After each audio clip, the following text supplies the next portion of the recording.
శంషాబాద్లో welcome చెప్పేందుకు ప్రత్యేకంగా ప్రభుత్వం ఏర్పాట్లు చేసినట్లుగా తెలుస్తా ఉంది. అక్కడ నుంచి అప్డేట్స్ మా కరెస్పాండెంట్ నరేష్ అడిగి తెలుసుకుందాం. నరేష్, ప్రత్యేక ఏర్పాట్లు చేసినట్లుగా తెలుస్తా ఉంది కదా, సంస్కృతి సంప్రదాయాలకు సంబంధించి ప్రత్యేక థీమ్లను కూడా ఏర్పాటు చేసి అక్కడ అందరికీ వివరించే రకంగా ఉన్నట్లుగా తెలుస్తా ఉంది. ఏంటి వివరాలు?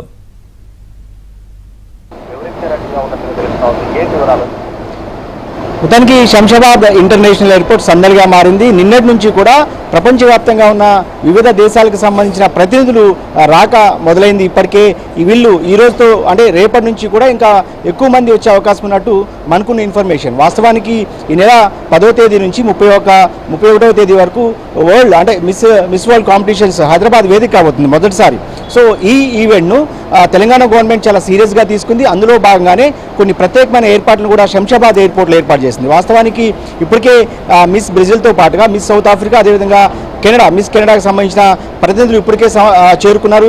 వీళ్ళు అంటే ఈరోజు ఇంకొన్ని దేశాలకు సంబంధించిన మిస్ ఘనా కావచ్చు, అదేవిధంగా వివిధ దేశాలకు సంబంధించిన వాళ్ళంతా కూడా పోర్చుగల్ కావచ్చు, ఐర్లాండ్ కావచ్చు, వీళ్ళంతా కూడా ఈరోజు చేరుకోబోతున్నారు చెప్తున్నారు. వీళ్ళకి సంబంధించి తెలంగాణ జరూర్ ఆనా పేరుతో పెద్ద ఎత్తున శంషాబాద్లో బ్రాండింగ్ కూడా చేసింది తెలంగాణ ప్రభుత్వం. ఆ టూరిజం డిపార్ట్మెంట్ ఉంటుందో వాళ్ళంతా కూడా చాలా పెద్ద ఎత్తున ఏర్పాట్లు చేశారు. గతంలో లేని విధంగా ఏదైతే శంషాబాద్ విమానాశ్రయానికి పెద్ద ఎత్తున జాతీయ అంతర్జాతీయ నాయకులు వస్తూ పోతూ ఉంటారు. సందడి వాతావరణం అప్పుడప్పుడు కనిపిస్తున్నప్పటికీ కూడా ఈసారి కొంత డిఫరెంట్గా శంషాబాద్ ఎయిర్పోర్ట్లో వాతావరణం కనిపిస్తుంది. పెద్ద ఎత్తున హెల్ప్ డెస్క్ను కూడా ఏర్పాటు చేశారు. ఎవరైతే వివిధ దేశాలకు సంబంధించిన ప్రతినిధులు వస్తూ ఉంటారో వాళ్ళందరికీ కూడా ఇన్ఫర్మేషన్ ఇచ్చేదానికి ఒక హెల్ప్ డెస్క్ను కూడా ఏర్పాటు చేశారు. అదేవిధంగా పెద్ద ఎత్తున సెల్ఫీ స్పాట్ను కూడా ఏదైతే ఇన్నర్ లాబీలో సెల్ఫీ స్పాట్ను కూడా ఏర్పాటు చేయడం జరిగింది. ముఖ్యంగా తెలంగాణకు సంబంధించిన చారిత్రాత్మక అదేవిధంగా సాంస్కృతిక వైవిధ్యాన్ని ప్రపంచవ్యాప్తంగా చూపించడమే లక్ష్యంగా ఈ ఈవెంట్ను ప్రభుత్వం ఉపయోగించుకోవాలని చెప్పి భావిస్తుంది. సుమారు 120 దేశాలకు సంబంధించిన మిస్ వరల్డ్ కాంపిటీషన్లో పాల్గొనేదానికి ప్రతినిధులు రాబోతున్నారు. ఈ నేపథ్యంలోనే దాదాపుగా అంటే ప్రపంచంలో ఉన్న అంటే 60% కంట్రీస్కి సంబంధించిన ప్రతినిధులు రాబోతున్న నేపథ్యంలో ఈ అవకాశాన్ని పూర్తిగా అందిపుచ్చుకోవాలని చెప్పి తెలంగాణ ప్రభుత్వం యోచిస్తుంది. ఇందులో భాగంగానే పెద్ద ఎత్తున టూరిజం అన్ని ఏర్పాట్లు కూడా చేసిన పరిస్థితి. గత ఏడాది 2024 సంవత్సరంలో తెలంగాణ రాష్ట్రానికి సంబంధించి 1,55,000 మంది విదేశీ పర్యాటకులు తెలంగాణను సందర్శించారు. వీళ్ళ సంఖ్యను ఈసారి రెట్టింపు చేయాలి. ఖచ్చితంగా టూరిజంని డెవలప్మెంట్ చేస్తే కనుక ఖచ్చితంగా ఉద్యోగాలు కావచ్చు, ఉపాధి అవకాశాలు లభిస్తాయి అనేది ప్రభుత్వం చాలా బలంగా నమ్ముతుంది. దీన్ని ఇక్కడ ఇంప్లిమెంటేషన్ కూడా ఏదైతే ఎయిర్పోర్ట్లో కూడా చాలా పెద్ద ఎత్తున ఏర్పాట్లు చేశారు. స్వాగత ఏర్పాట్లతో పాటుగా ఎవరైతే ప్రతినిధులు వస్తున్నారో వాళ్ళందరికీ కూడా సెక్యూరిటీ కావచ్చు, వసతి కావచ్చు, అనేక ఏర్పాట్లు వివిధ హోటల్స్లో పెద్ద ఎత్తున ఏర్పాట్లు కూడా చేశారు. వీళ్ళందరినీ స్వాగతం పలికి వాళ్ళందరినీ కూడా హోటల్స్కి తీసుకెళ్ళడం, వాళ్ళకి వివిధ సెక్యూరిటీ పరంగా ఎలాంటి ఇబ్బందులు రాకుండా, ఎందుకంటే ప్రపంచవ్యాప్తంగా వివిధ దేశాలకు సంబంధించిన ప్రతినిధులు వస్తున్న నేపథ్యంలో ఖచ్చితంగా హైదరాబాద్ మీద ఫోకస్ ఉంటుంది. ఇప్పటికే ఇంటెలిజెన్స్ కావచ్చు, వివిధ సెక్యూరిటీ ఏదైతే కంపెనీస్ ఉంటాయో ఏదైతే రాష్ట్రంతో పాటుగా దేశానికి సంబంధించిన సెక్యూరిటీకి సంబంధించిన కంపెనీల ప్రతినిధులు కూడా ఇక్కడికి చేరుకున్న పరిస్థితి కనిపిస్తుంది.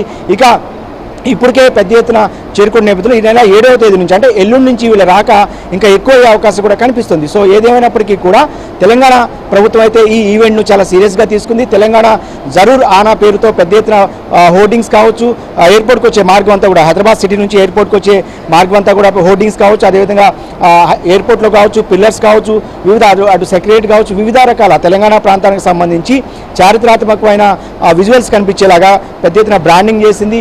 పర్యాటక శాఖ ఒక పెద్ద హెల్ప్ డెస్క్ కూడా శంషాబాద్ ఎయిర్పోర్ట్లో ఏర్పాటు చేసింది. ఎవరైతే ఇన్ఫర్మేషన్ కోసం వాళ్ళందరినీ కూడా ఎప్పటికప్పుడు ఇన్ఫర్మేషన్ ఇవ్వడం, వాళ్ళందరినీ తీసుకెళ్లి వాళ్ళకి వసతి కల్పించడంతో పాటుగా ఈ నెల 7వ తేదీన గచ్చిబౌలి ఇండోర్ స్టేడియంలో ఒక ఈవెంట్ జరగబోతుంది. ముఖ్యంగా అంటే దీనికి సంబంధించిన ఇనాగ్రేషన్ ఈవెంట్ జరగబోతుంది. దానికి సంబంధించిన ఈవెంట్ కూడా చాలా సీరియస్గా తీసుకుంది. 10వ తేదీ నుంచి అఫీషియల్గా ఈ ఈవెంట్ జరగబోతున్న నేపథ్యంలో దాదాపు ఈ నెల 31 వరకు కూడా మిస్ వరల్డ్ పోటీలు జరగబోతున్న నేపథ్యం. ఇందులో భాగంగానే ఈ నెల 12వ తేదీన చార్మినార్ లాడ్ బజార్లో పెద్ద ఎత్తున హెరిటేజ్ వాక్ను కూడా నిర్వహించబోతున్నారు. సో తద్వారా చార్మినార్ కావచ్చు, హైదరాబాద్ సిటీకి సంబంధించిన లాడ్ బజార్ ప్రాముఖ్యతను ప్రపంచవ్యాప్తంగా తెలియచేయాలనేది ఏదైతే ఈ వాక్ యొక్క ఉద్దేశంగా చెప్తున్నారు. మొత్తానికైతే తెలంగాణ ప్రభుత్వం చాలా పెద్ద ఎత్తున ఏర్పాట్లు చేసింది. అటు ప్రతిపక్షం నుంచి కూడా వాస్తవానికి ఈ మిస్ వరల్డ్ కాంపిటీషన్స్ రాజకీయ రంగు కూడా పులుకున్నాయి. ఇప్పటికే ప్రతిపక్ష పార్టీగా ఉన్న బీఆర్ఎస్ పార్టీ ఆరోపణలు చేస్తుంది. రైతులు ఒకవైపు ఇబ్బందులు పడుతుంటే నష్టపరిహారం, అకాల వర్షాలతో నష్టపోయిన రైతులకు పంట నష్టపరిహారం చెల్లించకుండా మిస్ వరల్డ్ పోటీలకు 200 కోట్లు తెలంగాణ ప్రభుత్వం ఖర్చు పెడుతుందంటూ కూడా కేటీఆర్ లాంటి నాయకులు పెద్ద ఎత్తున ఆరోపణలు చేస్తున్నారు. దీన్ని సవాల్గా తీసుకున్న ప్రభుత్వం గతంలో ఏదైతే హైదరాబాద్ వేదికగా ఒక ఈవెంట్ కూడా నిర్వహించారు కేటీఆర్. గతంలో బీఆర్ఎస్ ప్రభుత్వం అధికారంలో ఉన్నప్పుడు ఫార్ములా ఈ రేసింగ్ నిర్వహించారు. అప్పుడు ఈ రేసింగ్ నిర్వహించడం తప్పైతే మిస్ వరల్డ్ పోటీలు కూడా నిర్వహించడం తప్పే అనేది బీఆర్ఎస్ పార్టీ ఇప్పటికే ఒక నినాదాన్ని ఎత్తుకుంది. సో ప్రభుత్వం ఈ ఆరోపణలు విమర్శలను పట్టించుకోకుండా ఈ అందాల పోటీలను ఖచ్చితంగా తెలంగాణ బ్రాండింగ్కి, పర్యాటక రంగం అభివృద్ధికి ఉపయోగించుకోవాలనేది ప్రభుత్వం యొక్క ఆలోచనగా ఉంది. దీనికి ఇప్పటికే కౌంటర్స్ కూడా ప్రభుత్వం వైపు నుంచి కూడా కౌంటర్స్ కూడా పెద్ద ఎత్తున వస్తున్న నేపథ్యంలో ఇప్పుడే అంటే ఈ కాంపిటీషన్ ప్రారంభం కావడానికంటే ముందే ఆ రాజకీయ ఆరోపణలు ప్రత్యారోపణలు ఇప్పుడిప్పుడే ఊపందుకునే ఒకవేళ ప్రారంభమైన తర్వాత ఇంకొంత వేడి కూడా ఒకవైపు వేసవి వేడితో పాటు రాజకీయ వేడి కూడా పెరిగే అవకాశం కనిపిస్తుంది. ఏదేమైనప్పటికీ కూడా ప్రతిపక్షాల విమర్శలను పట్టించుకోకుండా తెలంగాణ టూరిజం అభివృద్ధి లక్ష్యంగా అంటే ఈ హైదరాబాద్ వేదికగా జరగబోతున్న నేపథ్యంలో దీన్ని అందిపుచ్చుకోవాలి. ఖచ్చితంగా టూరిజంని అభివృద్ధి చేయడానికి పర్యాటకులను, విదేశీ పర్యాటకులను మరింత మందిని ఆకర్షించేదానికి ఈ ఈవెంట్ను ఉపయోగించుకోవాలనేది తెలంగాణ ప్రభుత్వం భావిస్తున్న నేపథ్యంలో గత ఏడాది 2024లో కాంగ్రెస్ ఏదైతే 23లో కాంగ్రెస్ ప్రభుత్వం అధికారంలోకి వచ్చింది, 2024లో దాదాపు 1,55,000 మంది విదేశీ పర్యాటకులు తెలంగాణ రాష్ట్రాన్ని సందర్శించారు. వీరి సంఖ్యను రెట్టింపు చేయడం, ఇంకా పెంచుకోవడం టార్గెట్గా పెట్టుకుని ప్రభుత్వం అయితే ముందుకు వెళ్తుంది. దానికి సంబంధించి టూరిజం డిపార్ట్మెంట్ అయితే పూర్తి స్థాయిలో పనిచేస్తుంది. టూరిజంకి సంబంధించిన అధికారులు కావచ్చు, ఇతర ప్రతినిధులు కావచ్చు, పెద్ద ఎత్తున తెలంగాణ ఏదైతే శంషాబాద్ ఎయిర్పోర్ట్లో పెద్ద ఎత్తున ఏర్పాట్లు చేశారు, వాళ్ళందరికీ కూడా స్వాగతం పలకడం కావచ్చు. ఈవెంట్ను అత్యంత ప్రతిష్టాత్మకంగా అయితే తెలంగాణ ప్రభుత్వం తీసుకుంది. Right, thank you Naresh, thanks for the updates.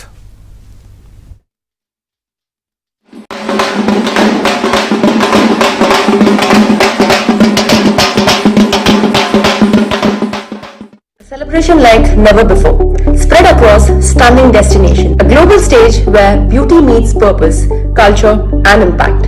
120 plus countries coming together in one festival. And to the world we say, Telangana Zarurana, where beauty finds its truest meaning. A celebration. అందరికీ నమస్కారం.